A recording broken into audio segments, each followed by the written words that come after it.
Hey,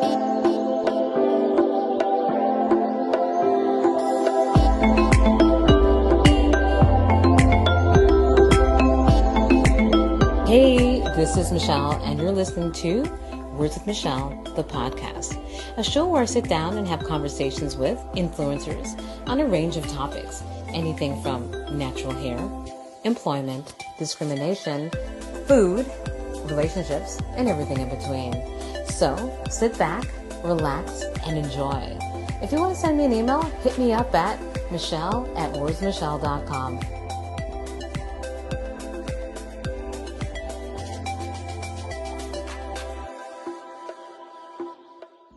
Welcome to episode 30 of Words with Michelle, the podcast.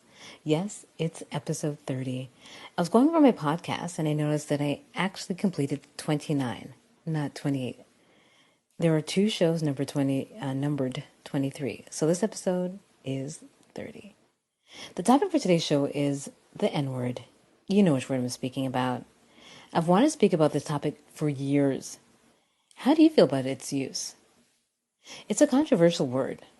On one hand, it can be used to degrade and demean Black people, and it can also be just a word, or some say a term of endearment. Some hate it, some have no issue with it. I know how I feel about the word, but I really wanted to get another perspective on this contentious word. I spoke with Micha Edwards, an artist, business person, and millennial, about his feelings on the word. We spoke about how we feel about the word and how it affects us both. Micha did admit that other issues affect him more, which he'll elaborate in the show. To begin the podcast, I asked Micha to tell me a bit about himself, and then we take a dive into today's topic. Before I start the show, please be advised that there is explicit language and terms that you may consider offensive used throughout the show. Please keep that in mind if you're sensitive or might be easily triggered, or just triggered. Please reconsider listening to the show. Thank you. All right. So I just want to say thank you for being part of the show. Thank you for being the guest on the show. So tell me a bit about you. Just give me like a short bio. A short bio. Micha is a spiritual enthusiast and he's a founder and creative director behind the brand Happy and the Tribe of Mango Studios, which is committed to cultivating and restoring joy in our everyday lives through storytelling, mixed media. Okay, so the topic in hand is the N-word, basically. So I just wanted to ask, do you use... Oh, you don't even say it? You don't say it? I don't even say it, yeah. So I guess that tells you how I feel about the word, eh? I guess that tells you, yeah. This is good. I don't, okay, yeah. So, yeah, I don't use it at all. So let me ask you then, because I'll provide everyone with my perspective, but do you use the N-word? Do you use it at all? Me. And no, just to say this, there's no judgment if you do, if you don't. Like, I mean, yeah, I'm judging anyone. No, I can get that. And I have used it. I've used it in music. I have it in some of the music that I really enjoy. And I don't enjoy a lot of music, but I enjoy some music that I use it. Especially tracks like Jay-Z, Kanye, and all of these, those things. I use it in that way. I have experienced my mom and dad in our conversations use it, but it's a different context from what North American experience is. Especially if I grew up in Jamaica, it's not something that's part of my vocabulary every day. So I don't see how I use it in that way. And when I'm writing, it doesn't come up in my writing. So let me ask you this, because you said it's different. So you say the connotation is different in Jamaica? Because I know my background is from Trinidad, and I remember being in Trinidad, and my cousins were saying that it wasn't like as bad in Trinidad. So same thing in Jamaica? I don't know what bad really means, though, but I can say in the sense negative. Of like, yeah, it's like, it still has that negative connotation, but it doesn't hit like how, for me, and I can only speak for me right now, but I grew up with a queer identity that was like, growing up in Jamaica, that's very clear. You're a Batman, you're a faggot, you're this. That's very clear. So that traumatized me. Can I say the word? I cannot say the word? You can say it, because I'm going to put an E on this anyway. So it's, I mean, like, okay. You can say it. Okay. So the word nigger, it doesn't impact me. I'm clear about the negative connotations of all of it. It doesn't stop me. It doesn't make me feel in any way like that. But if you called me a Batman for dead, that would have caused me to like, oh, feel all the way like, how dare you hate her? Like, but that it's just like it's another word that people just use. And in Jamaica, I grew up hearing it used in a way that was different. It was our own people using it, and it was used to be described a certain mindset, a certain attitude, a certain way of being. And usually they call it being dark and fool, and that's what they usually use the word for. You're being a nigger. Wow, okay. They call it nigga.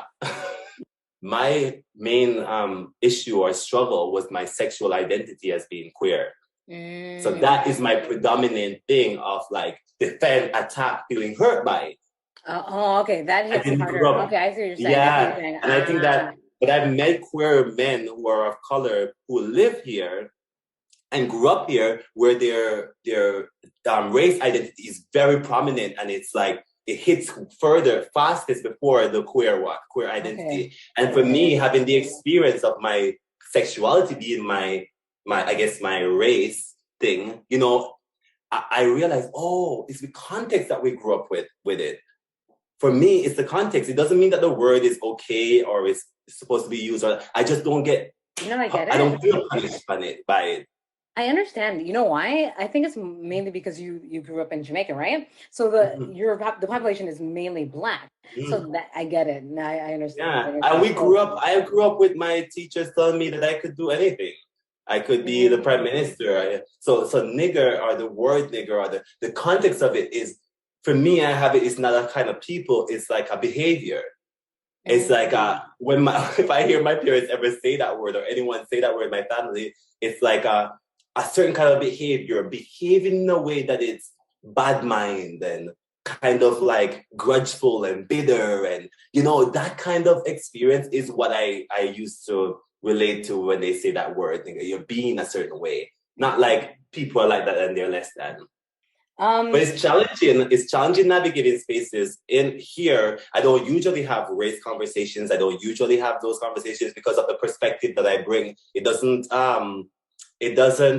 match up with all of my fellow melanated folks. So it's usually caused people to like think that either I'm suppressing something or I'm blind to something. And I'm like, yo, I have a different perspective. And if a human being who looks like you lives from a different perspective and are at peace with experiencing the race and their color of their skin and all of that, you should be interested in what context they are living from, because it must be an empowered one, because they're still navigating and they're still going through it, and they have the same barriers that we all complain about. I have the same barriers, but I have a different context of like relating to it. It doesn't mean that I say it's right or wrong. It's just like, it doesn't disempower me. Okay, so it doesn't disempower you. So has anyone ever used that word in a negative way to you here in Canada, not back home, not back in Jamaica? Because I think it's different in Jamaica, but do you, like, say when you came up, right? Did anyone use it in a negative way to be mean or to be rude? I'm honest. No, I can only hear a few words. Just driver being weird because I was riding my bike. I had a booty shorts on, and he was saying, "You have booty shorts on." My booty shorts. And when he said faggot more than he said nigger, the nigger was like, okay. And I remember on the subway, but I don't have those kind of experiences. Doesn't mean that they don't happen. I've heard them. Yeah. I've heard them, and I've even heard people call other people that. Yeah. Yeah. And I have to admit too, I've had experiences of friends who have darker melanated skin complexion than mine, who say that you are treated different because you're lighter. And I never saw how, of course, Jamaica has so much colorism. Yeah. I never saw how that related to me. Didn't see how it related to me in the sense of why they would call one nigger and not call me that. Oh, that's different. Yeah. Okay, I didn't know that. So, wow, just because of the complexion shade, yeah. Yeah. That is, wow, this goes deep, Matt. Seriously, that's yeah.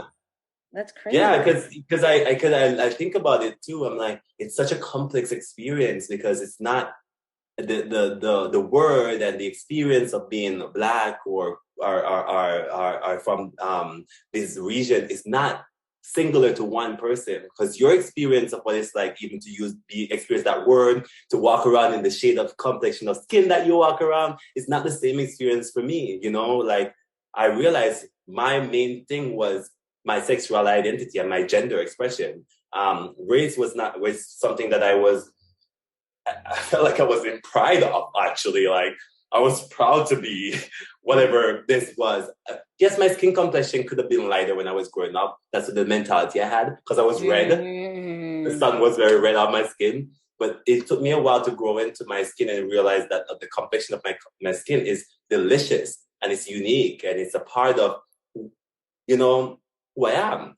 So it's like, sometimes I feel like I feel like people think I don't relate to them when they speak about race experiences.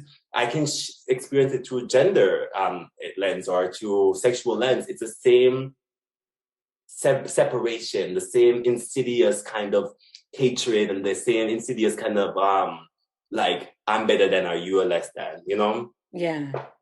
So I guess you did mention, like, you do hear it in music, because you did mention Kanye and Jay-Z. Yeah. And it doesn't bother you or anything. You're not. No. You can tell.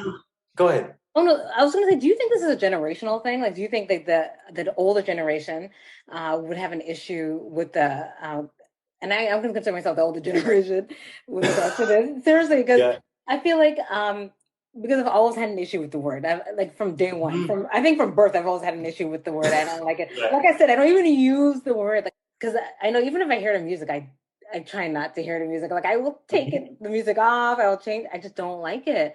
So, but do you think it's generational? Do you think people that are, like, say, a bit younger don't see the maybe impact or just used to the word, like, because it's thrown everywhere, right? Because you see it. I have a question. Yeah, that's a really good question. But I have a question before I answer that one. Yeah, I'll share my perspective on that one. What's your context of the word bitch? I went through a lot with that word. I didn't actually like it at first. Now I'm like, I don't care. I don't really care. Like, at a certain point, it's so wrong. It's so wrong. Right? I didn't even. Wow, I didn't even think about that. Yeah, because at a certain point, because my word, saying it and how they're saying it, and how you see, who and how, like the feeling that it gets. Because look, it's like fucking bitch. Yeah. No? Or bitch! Right? Bitch, yes! And then what shifted? What shifted really? Is it the word? Because it has the same letters, the same everything. But what shifted? The intention, the beingness, the feel of it, the kind of, you can feel the energy behind it. So is it the word or what's behind the word? And I think about it for my own self. I had a lot of issues using the word bitch. I love it. I love using it, because it's like, it's like an exclamation. But I'm cautious about folks who that word has been used to degrade, to belittle, and make feel like worthless and feel like they're, useless, especially femme folks on the planet. That word has been used for so long to degrade and diminish and make femme folks feel small. And I personally want to get complete with it, as a sense of being unresolved about the use of the word. Because I'm like, I like using that word. Even friends who come around me, as they start meeting me, they start using the word too. It's like, so I'm like, where was the word bitch come from? Okay, why was it designed? Because words are designed intentionally for purposes. Oh, they used to burn women who used to be powerful and didn't stay into their small gender norm roles. They would call them witches. Yeah. How dare they be like that? Witch over centuries turned into bitch. It starts saying you're a bitch. You're a bitch. And it's meant to degrade and put you down. But it was back then when you didn't want a woman to be powerful. How dare they be outside of what we expect of them? So they used to burn them at the stake. Yeah. How dare you be powerful? How dare you not defy to the roles that we made here? And that word over time starts being used as that. For me, when somebody says batty man or batty boy, oh my God, they know, So when I use it with a friend who has no context around it, and I'm like, yeah, batty boy, they're like, what's that? Sounds like a song. if somebody doesn't know what the word means, it doesn't impact them the same way. So what is it? Is it the word, or is it how I'm feeling about the word that is being said? Wow. True. Mm-hmm. So you're making me think about how I feel. I still hate the word. I still will never use it. I'm not gonna lie. I can get it. Like, I mean, yeah, I can. Hearing it, I still cringe though. I don't know. Like when I hear it, I do cringe when I hear that. I'm not gonna lie. Even if I know there is no bad intent, because people still use it around me anyways, right? Maybe I'll learn to accept it, or maybe I'll learn to maybe take the power away from that word. Do you know what I mean? Yes, that would be so powerful, wouldn't it? I'm not there yet. I will say that because I hear it a lot, and I guess you know what prompted this show. I'll be quite honest. What is it? It was, I was watching something on Instagram. It was Versus. I was watching Versus. You know what Versus is, right? No. Okay, so Versus is like do you know Swiss Beats and Timbaland?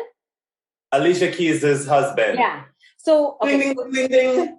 So they have what you call it? They have it's like a battle between two artists, right? So they pit them against each other.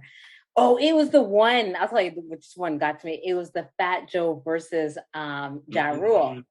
So I watched that one, and it's just like pure. And at the N word was just flying all over the place. I'm like, because I logged in, and it was just like it's like it hit me on the head. I'm like, what? What is going on up in here? It was so much for me.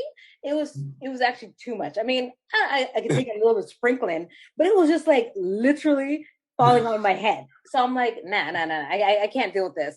And I mean, I've always had issues with the word, but that was the definitive moment. It was just so much. And then I just thought, is this common though? Is this like something that that everyone uses and of different races? Because I know we get angry, Black people, we do get angry, and other people of different races use it. So I'm thinking, I mean, is it just our word, or is everyone going to use this word? Because it's just like long, you know what I mean? That, and it's such a slippery slope there. But would it offend you if you heard someone of a different race use it in music? Would that bother you? In music, no. Oh, so okay, cool. For me, no, it wouldn't offend me. Because I guess again, context. I know that music is art, and if you have one type of people flinging out this word, you can't stop. That's the thing I think is really interesting about our society. We actually, and trust me, I've tried. As a human being, we cannot stop the environment from using words. We can't stop it, you know, and no matter how much you try, we can't stop it. What we can do is create context around it, I think. For me, I don't know. I don't have a solvent for this. However, human beings are going to do what human beings do. So, yes, one time somebody can use it and it doesn't really mean anything, but you upset them another time, then they use it, the same words, do the same thing, just like I would have if I was in the consciousness of what a human being is, you know? So I think that is just, for me, my joy, my inner joy comes first, my well-being comes first, and I'm allergic to misery and stress. So if there's something outside of me, I like that. I gotta use that. I need that in my life. I really do. I've been discovering whenever I'm creating misery for myself by the things that upset me in my environment. It doesn't mean that things don't upset me or hurt me, but I choose my battles, you know, and you know, I'm 29, but I'm learning from now that things are going to bother me in the world. I'm going to do things that bother people as well. However, it's not the thing that's causing me to be mad. It's because of my thought processes and my feelings and my viewpoint about that thing that's causing me misery. Of course, I can have a different opinion or approach to it, but I have enough stress in my life. I'm an artist. I'm emotionally all over the place. I get it, man. I get it. So that's how I look at it. And even if I had somebody like how you'd have a show, what if somebody came on here, they got super upset and start using that word towards you? That's offensive. In any right, it's offensive. But it's not just the word, it's how they're being, you know? Yep. And I've heard my mom use the word batty boy, you know? How do you feel about that? How'd you feel about that? So it was a moment. Here's the thing. It was a moment because I was so attached to that word and how much it's hurt me. And going through the process of not reclaiming it. I don't know if I reclaimed it. I shifted the context around it, and it actually informed my art. I actually create stories around Batty Boy Diaries, creating well-being conversations around what it's like to be a Batty Boy for folks who need to have conversation about joy. That thing that caused me so much pain, these words that caused me so much pain, I turned it, alchemized it to create it to serve community and serve myself. And as I told you, my mom has a little shop. Yeah. So she was at this shop, right? And she called me on WhatsApp. And as she called me, somebody come to the shop. And the person is just saying, Pauline, we need something. And she said, who am to you? You know who I am? You don't see me talk to my Batty Boy son. Serious? Yes. Are you serious? And this is me. And then the person says, who want to talk to him too? Oh my God. And I remember in that moment experiencing the gift where I myself am not strongly attached to what the negative meaning of what that is, but what it possible can. My mom feels a sense of adjournment that she's like, yeah, this is my Batty Boy. And I'm like, yes, I am your Batty Boy. The power is not out there with anyone else who uses that word with me anymore. The power is in here. And I'm not saying that people need to go do that with the N-word. Yeah. Not saying that. Yeah. However, I'm responsible for my power. I'm responsible for how I allow things to hit and all of that. And I'm not saying that the world is going to one day, magically, everybody's going to do this. However, I realize that wherever I'm not coming from peace within, I'm creating more poison on the planet. I like that. And that's so decent. I mean, you may have to kind of shifting my perspective on the word. I won't use it, but it won't offend me when I hear it. I can see that. You won't be miserable because of it. Yeah. You're making me have to shift the way I think. That takes a lot of work, eh? Like I realize it does take a lot of work to because what you're saying is true. Like what you're saying, I get it. But you're right. Yeah. Like you are in charge of your feelings, right? So you don't have to make you angry. I mean, it's just.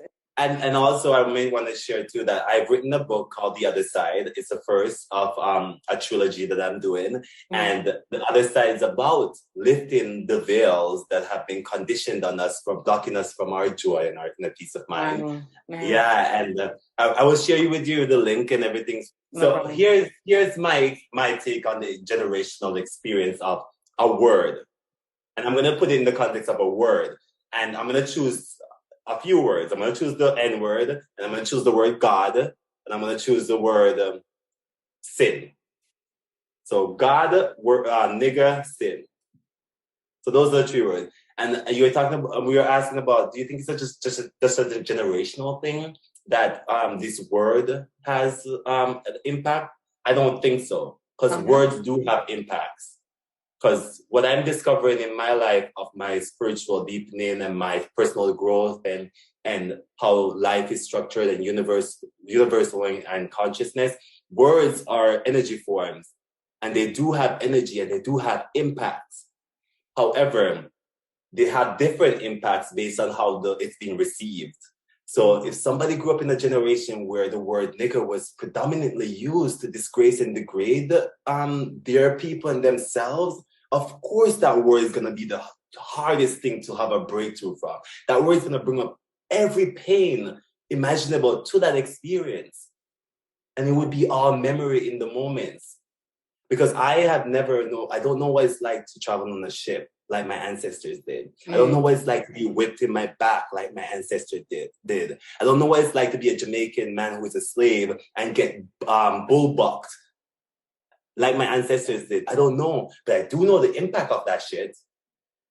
Because I lived it. I lived it being homophobic. I lived it being terrified of my own sexuality and intimacy. I lived it being scared of my own big brother and my dad because I think that men are not supposed to be that close. I lived those impacts of those experiences after generation.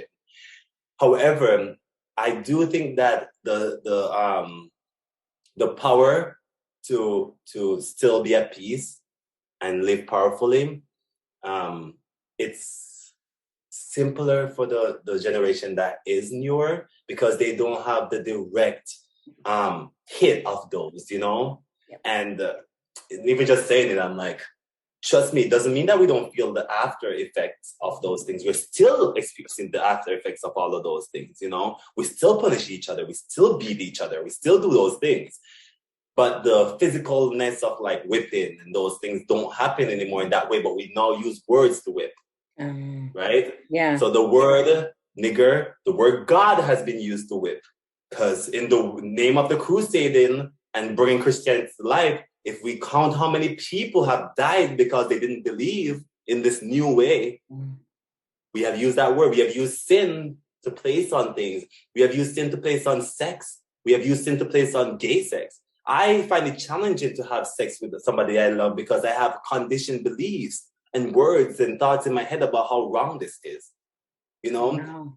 Yeah, so it's like interesting to explore the origin of words, how they impact us over generations, and also how our parents and our conditioning and our culture, these same words, we use it among our people to keep ourselves small and not know it.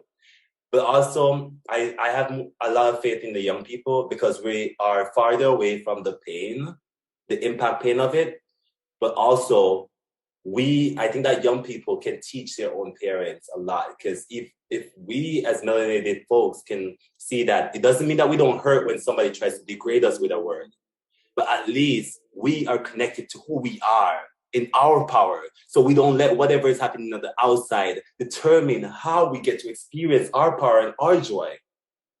It's time our people live in a space where we own our power. And I think that when I didn't know who I was, everything outside of me made me feel miserable, made me feel like I was less than, everything. But once I discovered who I was beyond race, beyond gender, beyond sexuality, beyond all religion, beyond all belief systems, beyond thought, when I experienced that for myself, no matter what happens in the world, I get to choose to come from power, no matter how much pain is plastered in my face in the world. No matter how wrong I'm made in the world, I get to show up. And I wish that for our people. That's what I wish for our people. Listen, you brought me in to preach today. No, seriously, I feel like, see, the one thing I love about meeting people, I mean, that's the whole reason why I blog and I do the podcast, is because I'm really inspired by people, and I like to be educated. You know what I mean? And I'm educated by younger people, I'm educated by older people. I just love to be educated.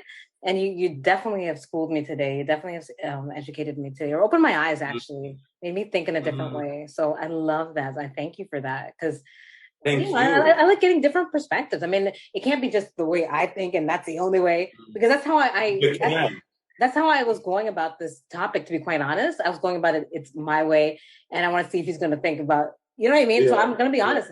But you made me rethink how I think about the word and the situation and perspective and everything. So that's huge. That's really huge. I don't think I've ever challenged myself to rethink something that was so kind of like staunch, because I'm usually like, being a Taurus, I'm very stubborn.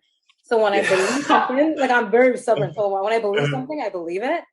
But you just made me kind of open my eyes a bit and just think, okay, no, maybe there's another perspective. Maybe you can think about it in this way. That's, you know what I mean? I so get that. So that actually helped me. If we wanted to honor our ancestors, all the folks paid for us to be here right now, breathing and existing as we are, the greatest honor I've discovered that I can do for them is being in joy right now. Because so many of them never experienced a stressless moment. Yeah. 2020 was like the year of racial upheaval. I mean, there's been racial upheaval for centuries, but I guess with the last year, we kind of, like, the death of George Floyd and onward, right? And I was just thinking, I hear the word more and more common just due to that. Do you think people are more, and I guess people that are not Black are more willing to use that word now just because of the social climate? I would say that I feel like they're inclined to hide more if they even would use that word. I hear it really? I hear it like, I don't hear it a lot, but I hear it, like, I feel like people are way more inclined to hide because it's so sensitive right now. All of us are really sensitive right now, and social media, like you put one word and and I feel like there's people who would normally use that word just because they hear it in music, but they wouldn't have any meaning behind it. They would hide it, or even people who feel like that wouldn't say anything or can't say anything because they would be punished. And I think that there's a backlash that can come with people not being able to say what's there for them. I'm not saying that it's okay for people to use the words to degrade, but when people are not able to say and express energy, that energy suppressed and stifled, it boils up in other ways, honey. And just because somebody's expressed something, I feel like if we're in a world where right now people can't even say something because of the bodysuit that we wear, if your bodysuit and your avatar looks a certain way, you can't say certain things. And of course, there are people who say some things that you're like, how is this coming out of your mouth?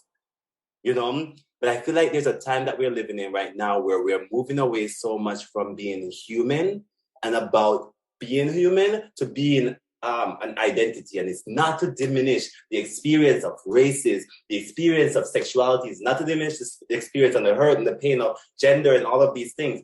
But I feel like our society is making it about the identities instead of the spirit and the soul of that human being.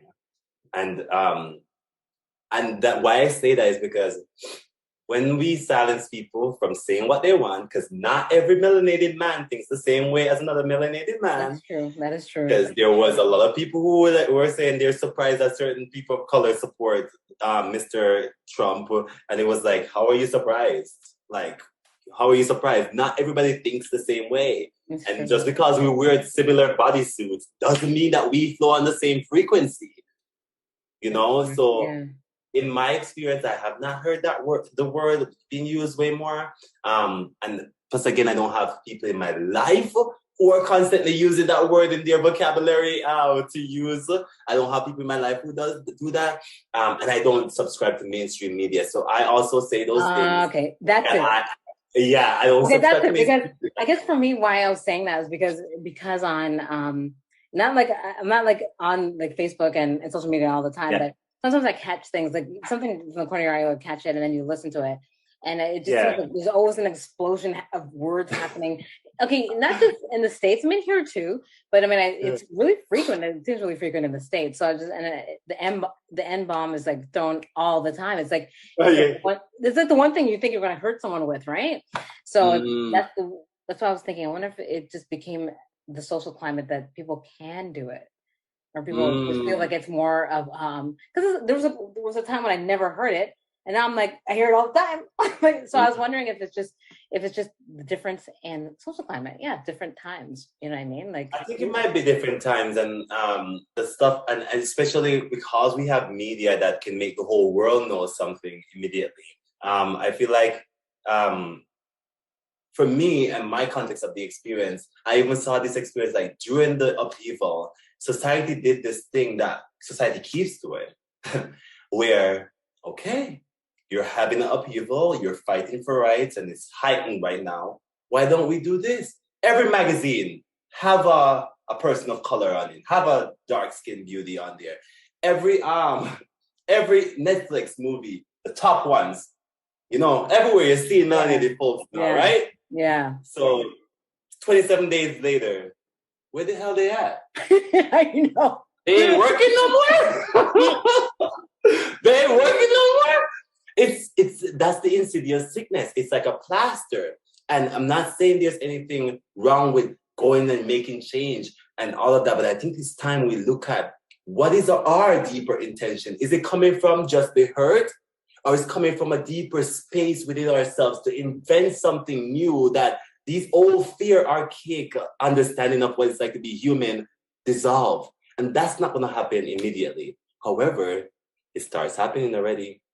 It's already happening. And I think also I want to give your listeners a little context that I do not listen to mainstream media.